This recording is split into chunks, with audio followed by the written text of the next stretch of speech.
Right. Hello people, welcome to our new channel.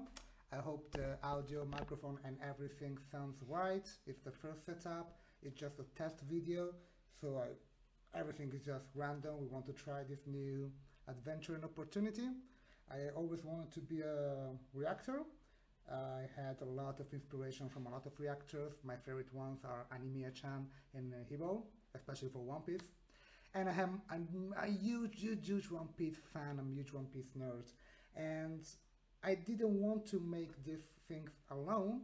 I always think that new projects are better to do with friends, so why not to have my friend here? And I am someone who knows One Piece. He's someone who doesn't know One Piece at all. So I was thinking it would be fun to have a reaction through One Piece and see like the difference for me in our watching style and for him the first time. So as an introduction for him, of course, I was thinking to make him show the appeal of One Piece video. There's a famous video that explains why people should watch One Piece. And anyway, my name is Yasin. I'm Christian. Hi guys. Hi. Hello. As he said, I never seen One Piece. I really don't know what it's about. So I'm very excited actually. So yeah. Okay, tell me when you're ready. Yeah, we should. Yeah, let's do it. And let's go. For a while now, there has been a certain ominous shadow cast. Sorry, I paused. Whenever you need to pause and making question, Right. I pause and make question. Okay? Right. Across this Got it. channel. You see, as a YouTuber, I'm generally known for four things: my long, in-depth videos, my love of all I things love shonen, it. my What? utterly Was that Dragon Ball Z? Yes, it was. It was, right? It's not Dragon Ball. It's Dragon Ball, not the Z one. Oh well, yeah, that one, It's- yeah. videos. This one my- here, exactly, yeah. First of all, his name is Goku. Oh yeah, you're right. That's true. Dragon Ball. He's Goku from the Dragon Ball series. Dragon Ball Z is when it's a long. Maybe you never watched that? Okay, maybe gonna make a reaction of Dragon Ball as well. I'm not really good at this. Okay, whatever. It's gonna start again. Let's do it. I'm gonna start again.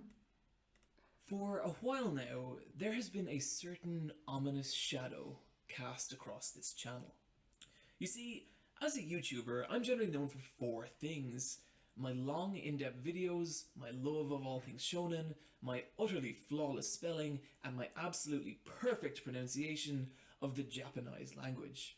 And the problem with those former two Oh my God. is that at some points it means that I need to do a video on the series One Piece.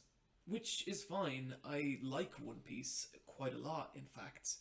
But the issue comes from how insanely long the series is, currently residing at its 833rd Really? chapter, and the Oh my God. staggering Wait. breadth. I don't know how old is this video.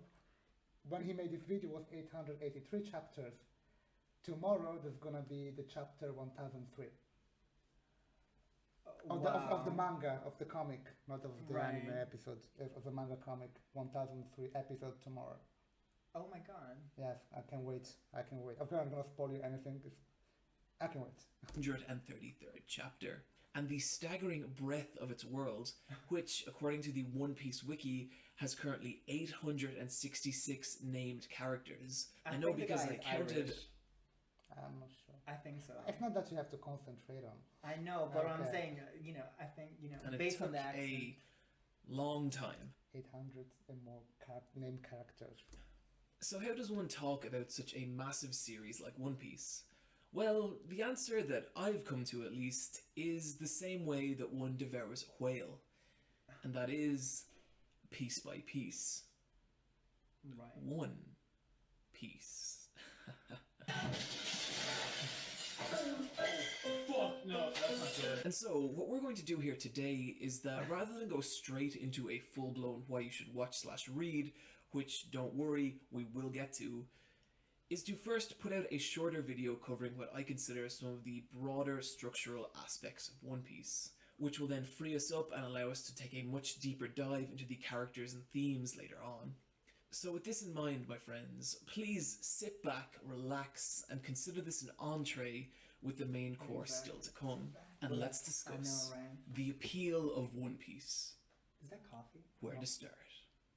I first encountered One Piece in 2006 on the UK television version of Toonami, and unbeknownst to me at the time, What I was watching was the infamous 4Kids dub, which would become well known over time for its questionable translation and Have you seen excessive this? amounts of set. Have you seen that pirate thing? It's this. What I'm talking Oh, about. it's It's the same, dude. all right. Well, It's talking about the same thing. oh, sorry. He was talking. He's saying like the first time he watched it, like as well as me, is when it was broadcast on television. Right. And I was a kid. I was like 11 years old the first time I watched it. One Piece. I Right. watched, of course, I'm from Italy, by the way. I watched the Italian dub. with You the- were 11. I was 11, yeah. It's really old. And Oh my the God. first the first chapter was released in 97, I guess, yeah. And basically, so myself as well, I watched it in Italian when I was a kid. And it's saying this problem, dubbing and censorship. This is American censorship. Right. You have the character who smokes, but in America they put a lollipop because who smoke is bad, you know. Oh. Because it's broadcast on television. Right. That was the point. Like as well, in Italian there's a lot of dubbing that is wrong, a lot of name translated in the wrong way. For example, if you want to know, in Italy Luffy is called rubber because he's made of rubber. Anyway, let's go. Yeah. So he's talking about his first experience with One Piece. Okay. Cool. Censorship. And even despite these factors, I really came to enjoy the adventures of Nami, Zoro, and of course Luffy. The series had a unique playfulness to it that made it stand out from other more stoic series I'd seen up until this point, like Bleach and Dragon Ball Z. And even in the There we show's go. more Dragon dramatic Ball mode- Z. There we go. Dragon Ball Z is the second. It's another one. It's Oh. Dragon Ball Z, And and they're Dragon not Ball the same. Super. If the story is continuous, but it's in different. Right. Oh. When okay. when Goku is little, it's Dragon Ball, unless it's GT, but that's not canon. Anyway, Right. Well, calm down. There was right. always a tremendous amount of fun to be had. Of course, as I watched the imaginative pirate adventure on my parents' old TV, what I was completely unaware of was what a world-shattering phenomenon I was actually dealing with. That revelation would only strike me several years later, when, on a trip to Japan, it became obvious what a massive deal One Piece actually was. Around every corner in every shop seemed to lie another new piece of Straw Hat Pirate merchandise. Luffy and his ragtag crew were everywhere on everything.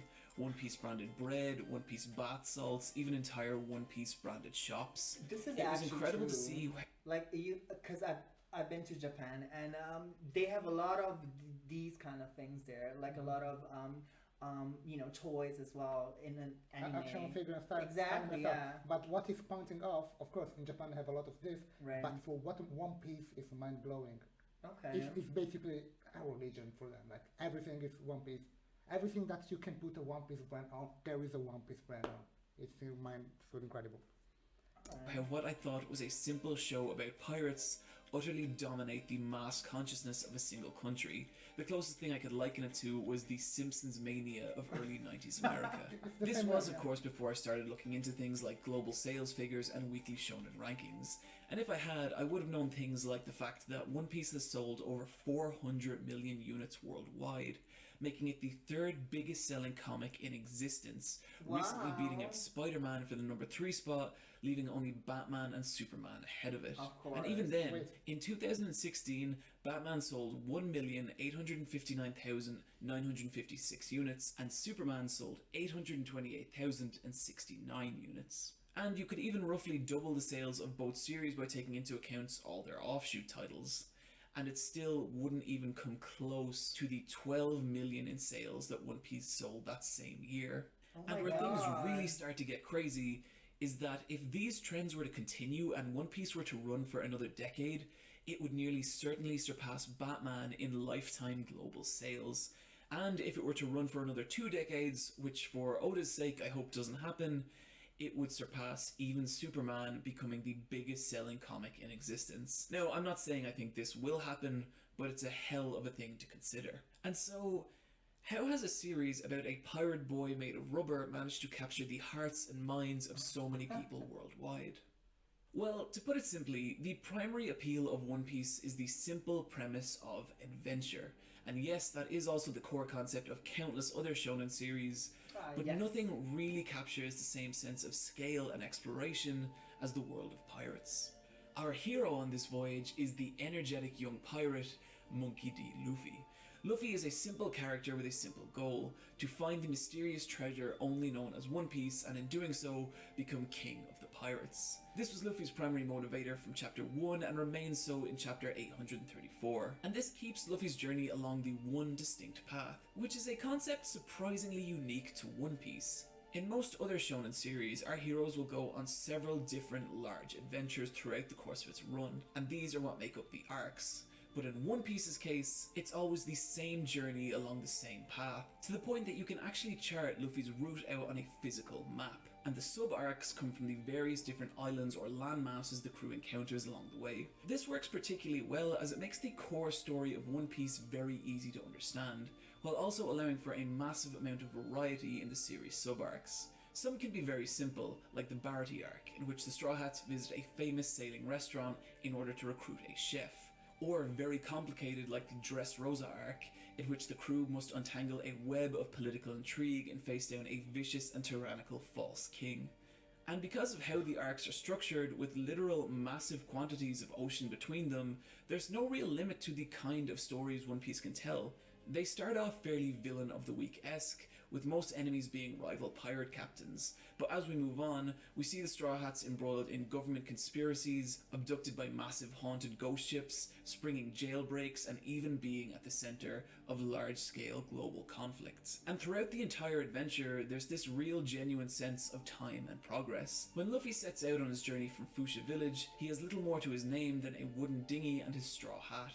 And now, 20 years later, he's an infamous pirate warlord, the world-famous captain of one of the most renowned pirate crews in all of existence, the Straw Hat Pirates, of whom include a master samurai, a technologically advanced pantsless cyborg, and even an undead violinist with a awful, amazing sense of humour. One of the core joys of One Piece is watching Luffy slowly ascend in status and build his crew as each new battle propels him closer to his dream while also increasing his notoriety worldwide.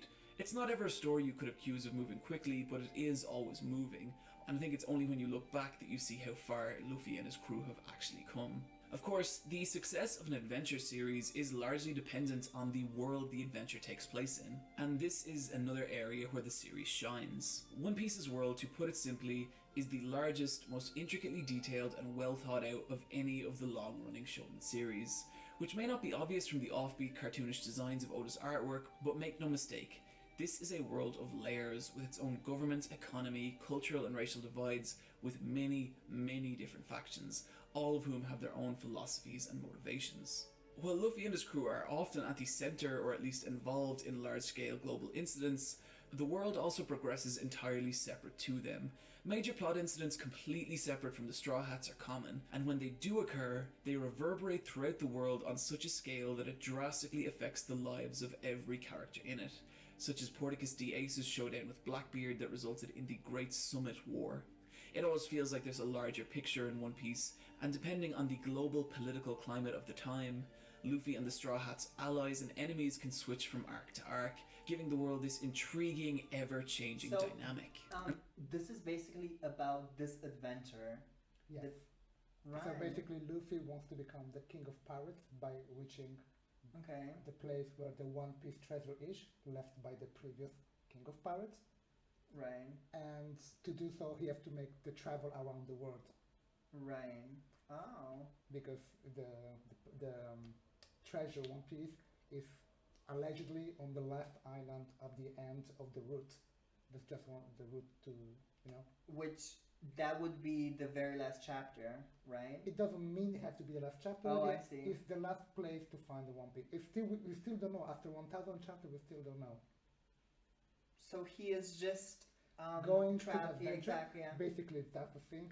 That's what he's saying. The beautiful thing is an ever-ending travel and adventure, and every island is different, and just the sea. Right. That's what we say, ocean. So everything can be to the imagination, and everything can be created. All right.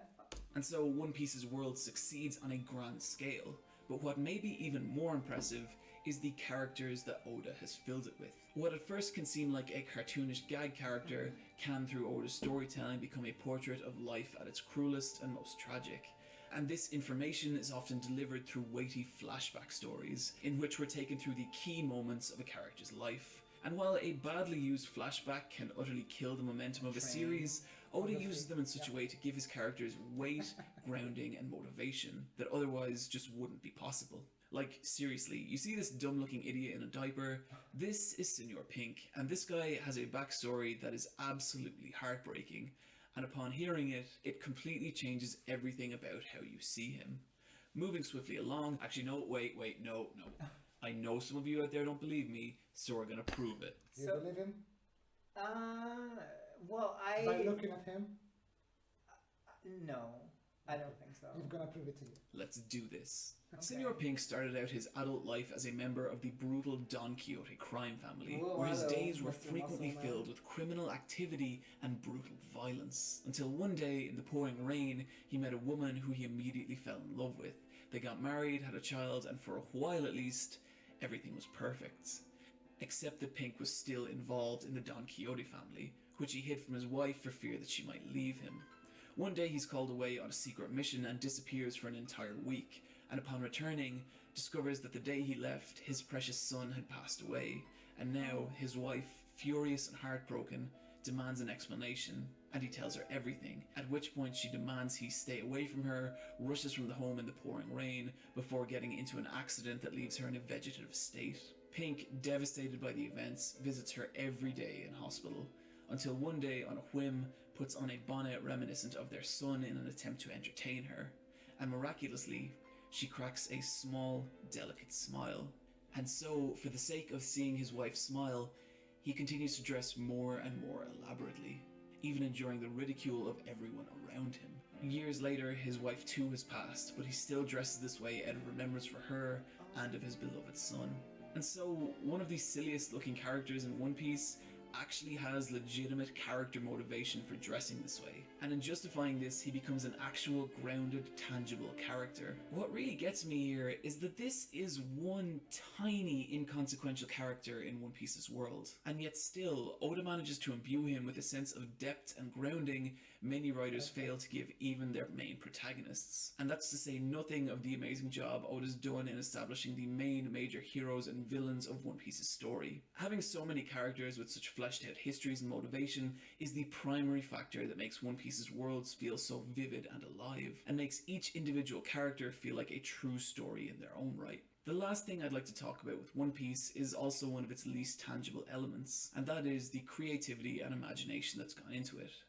There's always a sense that when reading One Piece, Oda himself is enjoying the world and characters more than anyone. It can be seen in the new and creative ways Luffy uses his at first seemingly limited power. It can be seen in the bizarre visual design of many of the world's inhabitants and the camaraderie that takes place between the Straw Hats, and even in the ever-evolving unique structure of Oda's story arcs. He always seems like an author not striving to hit a deadline, but an artist creating a world and story distinctly of his own vision. This is something we're going to dig a lot deeper into in a future video, but for now, just trust me, simply no one writes a story like Ichiro Oda. So with all that in mind, where should you start? Well, the obvious answer is page 1, chapter 1. The manga is for the most part a fantastic read, but I understand people's reluctance to get into it given its insane length. And the anime comes with many of its own issues too, such as a weak production run and masses of filler. But if you're curious to know if One Piece really is for you or not, or even if you just want to dip your toe in, allow me to present a different option, and that is the fantastic One Piece Movie 6, Baron Amatsuri and the Secret Islands. Directed by Mamoru Hosoda of the Digimon movie The Girl Who Leapt Through Time and Summer Wars, the movie encapsulates, in a digestible 90 minutes, everything that makes One Piece as a series so much fun, on top of having some absolutely gorgeous animation and character designs, and one of the darkest and hardest right turns I've seen in any film for a while. It requires basically no prior knowledge of One Piece or its world to enjoy, and I think even if you have zero interest in One Piece, seeing one of Japan's most talented directors put his own unique spin on the world of pirates is absolutely worth checking out. Guys, that's going to do it for my intro into One Piece, and there is still a ton more we need to talk about. The characters, their themes, Oda's unique visual aesthetic, and what cursed fruit he ate in order to actually be able to constantly produce a manga of such quality, And we shall in a full-blown why you should watch / read One Piece coming later this year, but I hope this video at the very least has given you a foothold with which to get started. And also, as some of you are aware, I recently started a Patreon, so if you enjoy this channel and would like to see your name listed with all these beautiful people right here, consider heading over to patreon.com/supereyepatchwolf, where you can kick in $1 or $2 to help out with the creation of future videos. So, First of all, the guy is Irish. I don't know why it's not important. I know. I'm just. I like the accent. Is it important? No, but I like the accent. Okay. Well. With this explanation, what do you think? I mean, I've seen a few animes back in the day, but they were with German. I am the German. Yeah, the German. Well, they were animes but dubbed in German. Okay.